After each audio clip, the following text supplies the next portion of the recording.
കൊല്ലത്ത് ക്ഷേത്രോത്സവത്തിനിടെ വിപ്ലവഗാനം പാടിയതിന് ഒന്നാം പ്രതിയായ ഗായകൻ അലോഷി വീണ്ടും മറ്റൊരു ക്ഷേത്രത്തിൽ വിപ്ലവഗാനം പാടി കോടതിയുടെ നിർദ്ദേശത്തെ വീണ്ടും വെല്ലുവിളിച്ചിരിക്കുന്നു.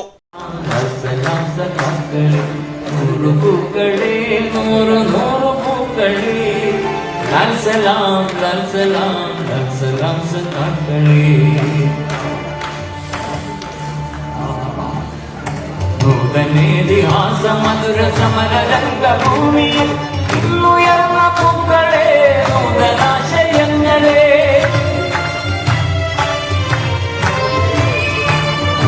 ഇതിഹാസ മധുര സമര രംഗഭൂമിയിൽ ഇന്നുയർന്ന പൂക്കളെ നൂതനാശയങ്ങളെ ലർസലാം ലർസലാം ലർസലാം സഖാക്കളും ലർസലാം ലർസലാം ലർസലാം സഖാ. തിരുവനന്തപുരത്താണ് സംഭവം. ആറ്റിങ്ങൽ അവനവഞ്ചേരി ഇണ്ടിളയപ്പൻ ക്ഷേത്രത്തിലെ ഉത്സവത്തോടനുബന്ധിച്ചാണ് ഗസൽ പരിപാടിയിൽ അലോഷി വിപ്ലവഗാനം ആലപിച്ചത്. കൊല്ലം കടക്കൽ ക്ഷേത്രത്തിൽ കഴിഞ്ഞ മാസം വിപ്ലവഗാനം ആലപിച്ചതിനെ തുടർന്ന് ഹൈക്കോടതിയുടെ നിർദ്ദേശാനുസരണം കടക്കൽ പോലീസ് അലോഷിയെ ഒന്നാം പ്രതിയാക്കി കേസെടുക്കുകയായിരുന്നു. ഈ കേസ് നിലനിൽക്കവെയാണ് അലോഷി വീണ്ടും വിപ്ലവഗാനം ആലപിച്ചിരിക്കുന്നത്.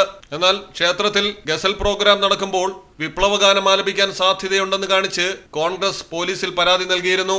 അങ്ങനെയൊന്നും സംഭവിക്കില്ല എന്ന് SP ഉറപ്പു നൽകിയിരുന്നതായി പ്രവർത്തകർ ആരോപിക്കുന്നു. സംഭവത്തിൽ കോൺഗ്രസ് ബ്ലോക്ക് കമ്മിറ്റി ആറ്റിങ്ങൽ പോലീസിലും റൂറൽ SPക്കും പരാതി നൽകി.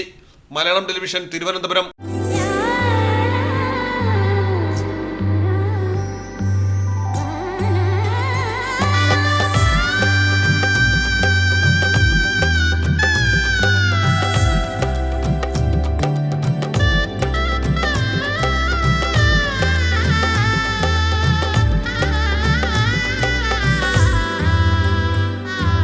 Celebrate the moments of colors.